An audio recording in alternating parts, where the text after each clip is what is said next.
One.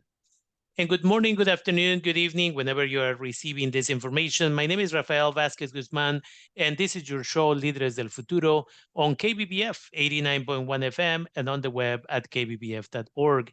This year, 2023, we're celebrating our 50th anniversary as KBBF, an organization that was created in 1973, and soon we will reach our 50th anniversary, and we hope that you keep staying with KBBF for more information.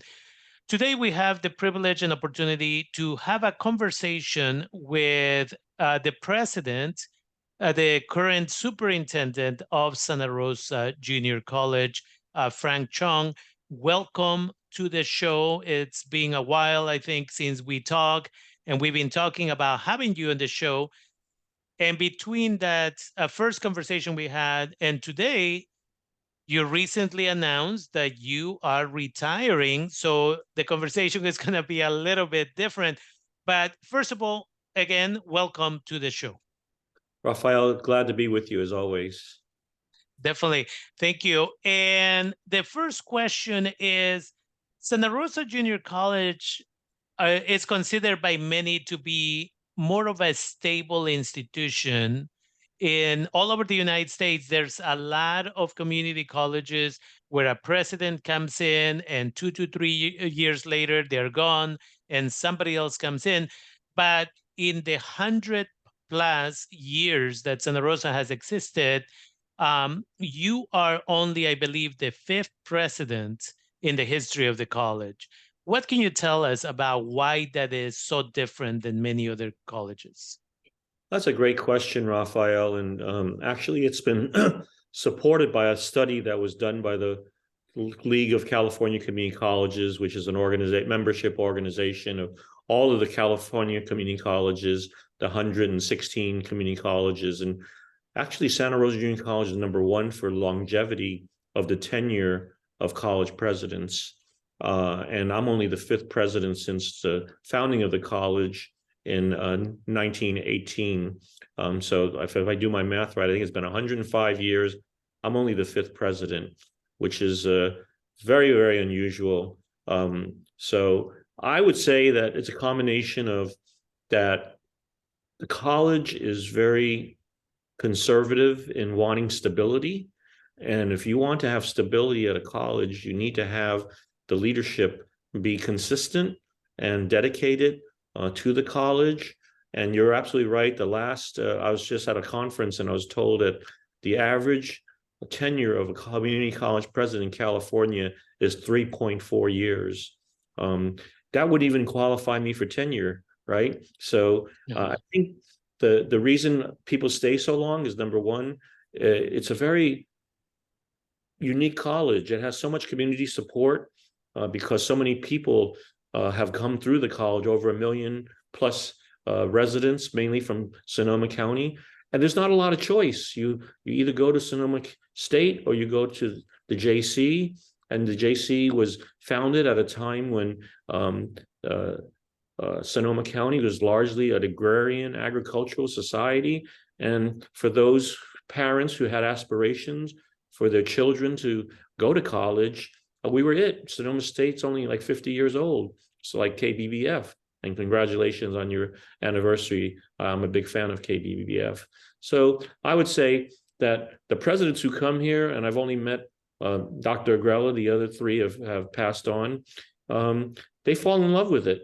They fall in love with the community. It's Sonoma County, so beautiful. They fall in love with the students and the faculty. I certainly have. And when I see how hard our students work and how much their parents sacrifice for their students, many of them, and also we have adult students that we have here that are, and they're not 18 and 21, they're 40, they're 45, they're 60. So it's actually really a microcosm of the community. So I hope that answers. It's a long answer to your short question. Yeah, I think it's important to also talk about the changes that we have seen in the population at Santa Rosa Junior College, right? It was during your tenure that Santa Rosa Junior College became a Hispanic serving institution, And as a result of that, you've applied, or the college has applied, for multiple benefits, I would say, different programs. And there's one now about Avanzando, which supports, again, Latinx and other students to be able to pursue their dreams and then go on to the university, perhaps. How has it been for you from that perspective, where knowing that Santa Rosa Junior College, at the beginning, it was mainly an institution that provided training and services to mostly white individuals 100 years ago, and now over perhaps 40% of the population of Santa Rosa Junior College is Latinx? Yeah, that's a great question. And I also need to mention that I'm the first person of color to serve as the president. And I didn't really realize, to be honest with you, what a big deal that was, because I've grown up in New York City, San Francisco, Oakland, mainly lived in urban areas where diversity is, at least ethnic diversity, is just there, you know. So this is the least diverse community that I've lived in, but I missed it, right? So when I first started, I would go to the lunchroom and look around and see how many Latino students were there. And I asked Ricardo Navarrete at the time, the vice president, are we at 25% threshold? He said, we're close, but we're not quite there. I said, I disagree with you. I could just do my own qualitative research and see through my eyes that we are. And fortunately, we were, when we did the research, at 25%, which made us eligible to apply to be a Hispanic serving institution. And I had just come from working in the Obama administration, where we supported the United Negro College, where we supported ANAPESIs for Asian Pacific Islander students, where we supported HSIs. So I knew there was a lot of resources that the college could take advantage of that they never had before. But it was sort of a transformational thing to become an HSI, because number one, you're publicly saying that this is important, that this community has been largely marginalized and largely invisible. And so it was important to me as a person of color I'm a president for all students, white students, LGBTQ students, disabled students, but we also can't hide from the numbers and the demographics. And I could see with my sister Joyce, who worked at EOPS in Sedova State, my late sister, how the community was changing. Whenever I come up from the Bay Area to visit her, I could see more and more Latino at the Harvest Fair, at different places that I would come visit. And so when I became president, I said, we're going to make sure this community, at least before I leave here, will be not invisible anymore, and also should be represented at the board level, should be represented at hopefully the CEO level one day, and hopefully represented in the faculty, like you, Rafael, serving on our faculty. So I think it's really important that our community employees at the JC represent the diversity of the community in which it serves, which is always aspirational. But I think we've actually accomplished that at the college. When I started, 75% of its employees, and we have 3,000 W-2 forms, 75% were white. You fast forward to today, it's 2/3. So it went from 75%, 3/4 to 2/3. Some people will say that's too slow, we shouldn't have more, but I would just make sure that we did the best to go in the right direction, that we do have more people of color and diversity, LGBTQ. And so I think these communities have now felt comfortable with me as president, I hope, where they feel like they're going to be not just tolerated, but embraced and celebrated, and that's one thing I'm really, really proud of. Definitely. And that brings me to another group in the Santa Rosa Junior College community, and that is our Native American community. How do you believe we should proceed as a community, the County of Sonoma, to be able to make education accessible and free for our Native American indigenous communities of Sonoma County? That's a great question. I've worked very closely with our longtime faculty, Brenda Flies with Hawks, and now we have new Native American Studies Center and new Native American Studies Department, which has just started with our Ethnic Studies Department. I know that some Ivy League schools have made college free. I think that's a noble gesture. But in reality, as you know, advising students, many students now can come to the community college for free through the different grants and the waivers that exist. So I don't really think free is the right word. It should be affordable. And so we have a financial aid office that, and we also have the Doyle Scholarship, which a lot of students of color and first-gen students don't know about. So I feel like we should put more of our emphasis in affordability and really get the type of resources to the Native community that they probably, I know they don't know about, because I've talked to Dr. Flies with Hawks, and she has introduced me to the community. So we'd started a Native American bridge program for summer students.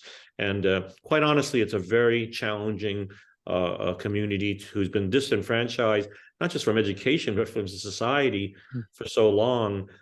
So it's good to see Native students back on campus and more at cultural events. And I think we need to build community within the college so that students who come here, whether they're Latino, Black, Native American, API, LGBTQ, I just went to an event for the disabled students. They feel empowered, they feel welcome, they feel embraced, they feel like they can be who they are. And that's one thing I learned at a conference I recently came to, is really the essence of DEI work, working with diversity and equity and inclusion, is you could feel comfortable being in your own skin and loving who you want and being who you are. And there's so many intersegmental things that happen, right? So I feel good that I feel like we're trying to create a climate, Raphael, where people can feel comfortable who they are. And it's the beauty of all that diversity coming together, and to see Asian and Black students at Native American events, to see Black and Latino students at LGBTQ events. So I think breaking down all these barriers that unfortunately have been put up by the powers that be, who don't want us to come together as a people, is something I've lived all my life, and I feel like the JCs really gets it. And that even to this day, there is resistance, and I welcome those people too. I think we need to have a big tent, and I think what is wrong with the country today is there's no tolerance for disagreement, and no safe place to have that dialogue. And that's what a college should be, is to expand your mind, not to have groupthink and we all think the same things. No, you can disagree with me, and just like you and I, we've had over the years disagreements, but I still respect you. I still really admire the work you do in the community. So I think hopefully the feeling's mutual, you know what I'm saying? So yeah. Definitely. Yeah. I think that is perhaps one of the most important things, and that is the ability to disagree. And I agree with you that you and I have disagreed on some things, and we agree on other things. And the fact that my position at the JC was never at risk because I may disagree with some of the policies is what exactly should happen. What is one of your biggest regrets during your tenure at the JC? You are heading out. What was something that perhaps you didn't accomplish, or that you, looking back, you wish you had done a little bit different? Well, that's a great question. To be honest with you, I wish I would have had more impact in having greater student success in math. It's something that I believe is a national problem, a challenge. It's such a gateway course.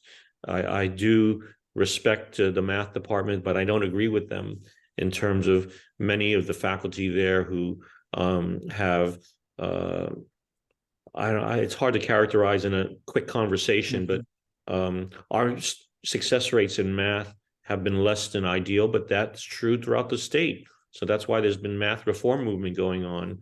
And so I wish I would have been able to work better with the math department to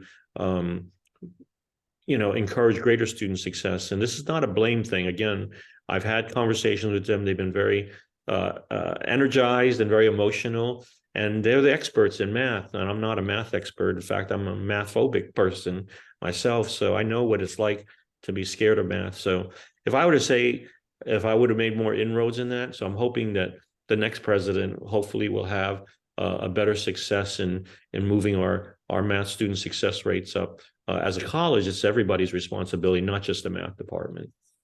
Definitely. And that brings us to this other question of, you've been here for a while, right? What is it now? 15 Oh, years? no, I'm not that old. I'll be about 12 years when I leave, Okay. a little short of 12, a dozen. So, so in 12 years, what has been one of your greatest accomplishments? I would say the work we've done in trying to diversify the college, the employees, the diversity we brought in the faculty. Still a lot of work to do.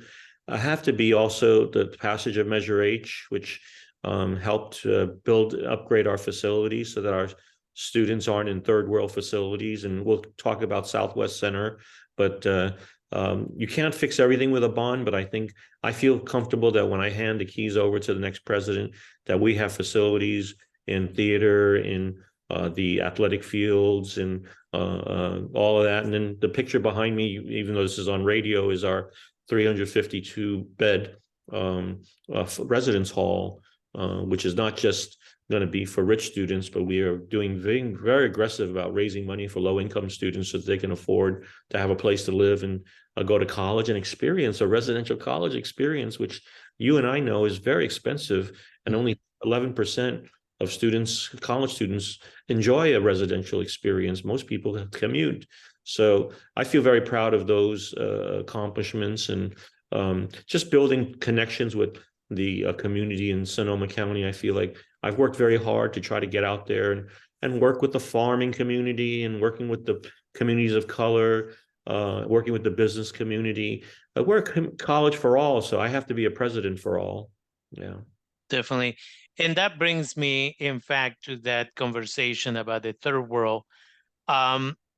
When you did your welcome during Professional Development Day just a couple of weeks back, in your welcome, you said that you were glad that we had now purchased the Southwest Center land, and that you were going to take it, hopefully, from a third world kind of last picture show kind of campus. This is a place that now will be called the SRJC Roseland. And I've spoken with a few individuals on campus and people who have seen the video off campus. And some of the people from Roseland felt that you were suggesting that Roseland itself is a third world kind of area. And so some people were offended. I'm not sure if you've gotten any emails from people on that. But this is why I bring it up to you, to see if there was a misunderstanding or, what was it. But it is important that I give you the opportunity to respond to that. I appreciate that, Raphael. And I have always felt that our students, low-income students, community college students, should have facilities that are equal, if not better, than those students who go to Berkeley and go to Harvard. And I think we do. And when I saw Roseland, the Roseland campus, soon to be, and saw Southwest and saw the condition it was in, I was appalled. I really don't think that facility exudes success.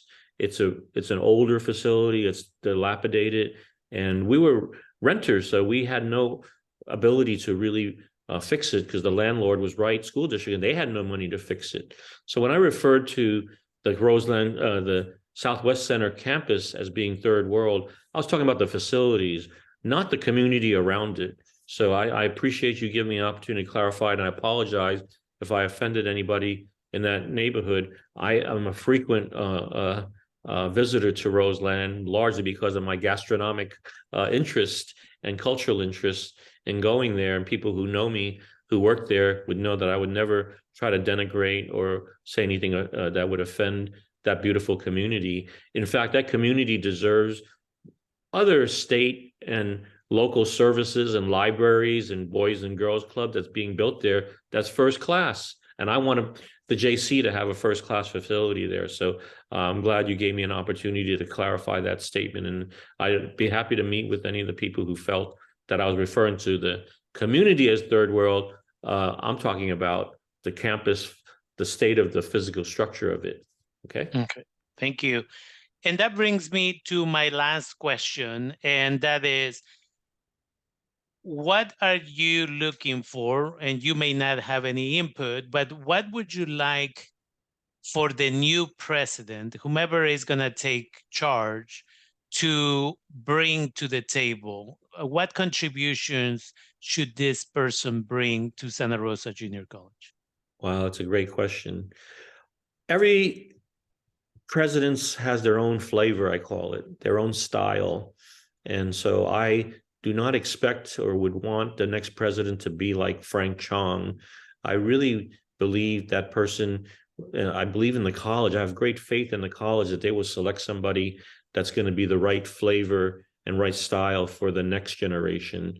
And so my hope and my advice to that person is just be yourself. And they selected you, and listen to your different constituents, have a vision of what you want to bring to moving SRJC even to a better place than what your predecessors did. And we all did the best we could when we were sitting in this chair. And I wish them nothing but the best. And I don't plan to be a shadow. I would love to continue to come to plays and events and cultural events. And if I'm ever invited to speak at Mecha or different things, I would be honored. But I'm not going to show up and be a shadow. I think that person needs to establish their own style of leadership.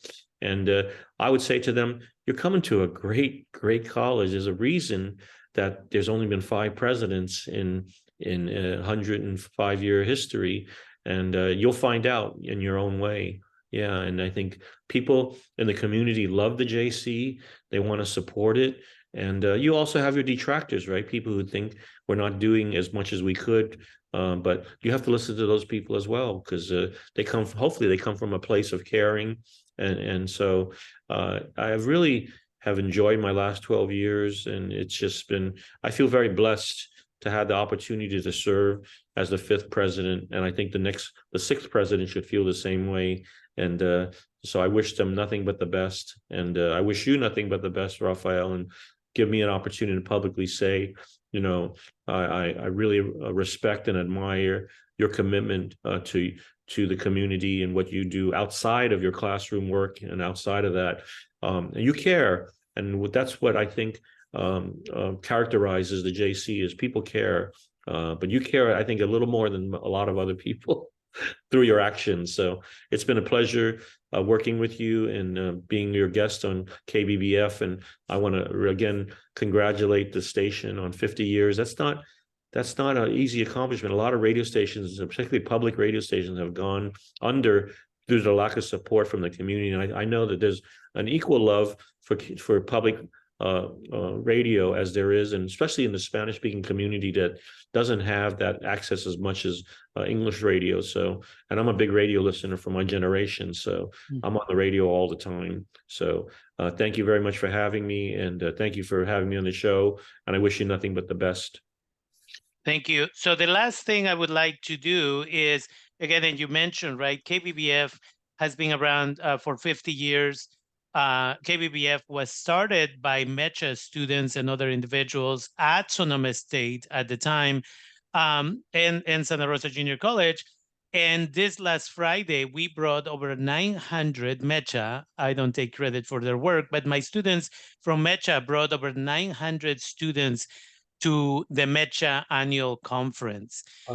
And one of the things that I would like you to do is perhaps invite the students to start this summer taking dual enrollment classes at Santa Rosa Junior College. And I would say, what better way to end this interview than for you to take the opportunity and perhaps invite them. Santa Rosa Junior College could benefit from dual enrollment. right? But at the same time, we want students, especially the Latinx community and other ethnic groups, to really come to college and start exploring their careers and not wait until they graduate from high school.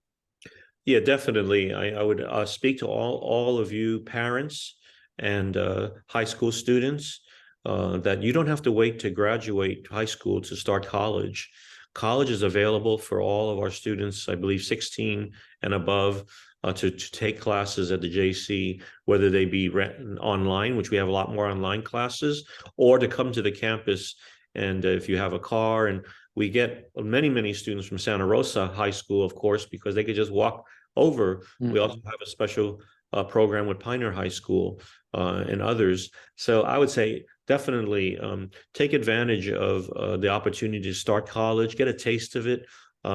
It's different, of course, than high school, but I think I'll quote a colleague of mine, Mark Matsui, from the former president at Portland Community College. He said, talent is universal, but opportunity isn't, you know? So all of you out there have some talent, and where's a better place than to go to SRJC to hone that talent, to develop that talent, whether it's in music, whether it's in arts, whether it's in engineering, whether it's in science or social science, or whether it's in education. So we have classes for everybody, whether you want to develop your mind or your body. We have wonderful athletic facilities. We're currently hosting several soccer leagues and their families to come to college to use the fields. But really, the marketing piece is that we want you to come to the campus and see what type of facilities that your taxpayers support, your tax dollars support. You help pay for this college. This college doesn't belong to Frank Chong or Rafael de Guzman. It belongs to you. And that's the beauty of community college. And so I would definitely encourage you to contact us, go online, and Rafael can also refer you to the proper people to help get you signed up, and ask at your high school, your counselors and your principals, hey, I want to take a class at AJC. Can I do it? Of course, the answer is yes. And particularly in the summer too, where you're not, have all the work that you're doing, that's a great time as well. Okay. Definitely. Thank you once again for taking the time. And thank you to our listeners here on KBBF 89.1 FM and on the web at kbbf.org. My name is Rafael Vasquez Guzman. Today we had the opportunity and privilege to have a conversation with Frank Chong, President and Superintendent of Santa Rosa Junior College.